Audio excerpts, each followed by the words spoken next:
देखिए, इस बार डबल दिवाली है। एक तो दीपावली का उत्साह है और दूसरे जीएसटी 2.0 जो प्रधानमंत्री जी ने बहुत बड़ा टैक्स कट, ऐतिहासिक टैक्स कट की घोषणा की है, उसका उत्साह है, मार्केट में दिखाई दे रहा है, महिलाओं में दिखाई दे रहा है, युवाओं में दिखाई दे रहा है, व्यापारियों में दिखाई दे रहा है। और दिवाली का जोश इस बार बहुत ही अलग है। दिल्ली सरकार भी दीपावली की कुछ विशेष तैयारियां कर रही है। मुख्यमंत्री महोदया के द्वारा विशेष दिवाली उत्सव का आयोजन किया जाएगा और उसके डिटेल भी थोड़े दिनों में आपको पता लगेंगे।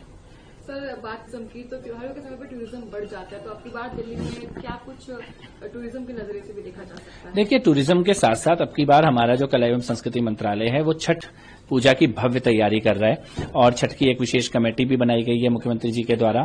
हम लोगों ने आज उसकी पहली मीटिंग भी ली थी और दिल्ली में लगभग 1300 से ज्यादा जगहों पर छठ पूजा के लिए घाटों की व्यवस्था की जा रही है। जल बोर्ड के लोग, फ्लड डिपार्टमेंट के लोग, नगर निगम के लोग, दिल्ली पुलिस के लोग, ट्रैफिक के लोग, सब लोग पूरी तरह से तैयार हैं और एक ऐतिहासिक छठ की पूजा इस बार दिल्ली में देखने के लिए मिलेगी। तो यमुना को विपक्ष अभी भी हमलावर है, कह रहे हैं कि अब की बार क्या यमुना को पूरा साफ किया जाएगा छठ पूजा के लिए? देखिए, पिछली सरकार ने एक बहुत बड़ा पाप किया।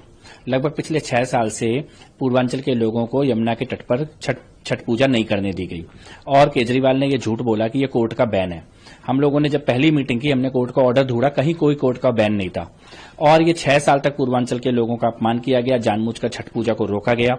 इस बार लाखों लाख लोग यमुना मैया के तट पर छठ पूजा करेंगे और दिल्ली सरकार की भव्य तैयारियां हैं। यमुना के ऊपर ही बहुत सारे घाट छठ पूजा के लिए व्यवस्था की जा रही है और उसके अलावा बाकी दिल्ली में भी व्यवस्था की जा रही है।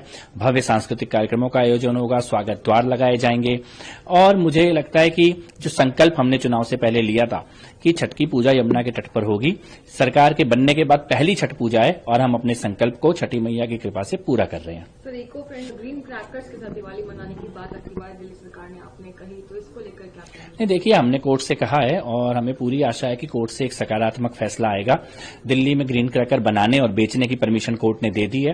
पिछली सरकार कभी कोर्ट में गई नहीं और उन्होंने दिवाली के ऊपर बैन लगा के रखा। इस बार मुख्यमंत्री जी का निर्णय था कि हम कोर्ट में जाएंगे, अपनी बात रखेंगे और कोर्ट ने उस बात को सुना भी है और समझा भी है और मुझे लगता है कि हमारे को कोर्ट से दिवाली के दिन खासतौर पर जो आस्थावान लोग हैं उनको पटाखे चलाने की परमिशन भी इस बार मिलेगी।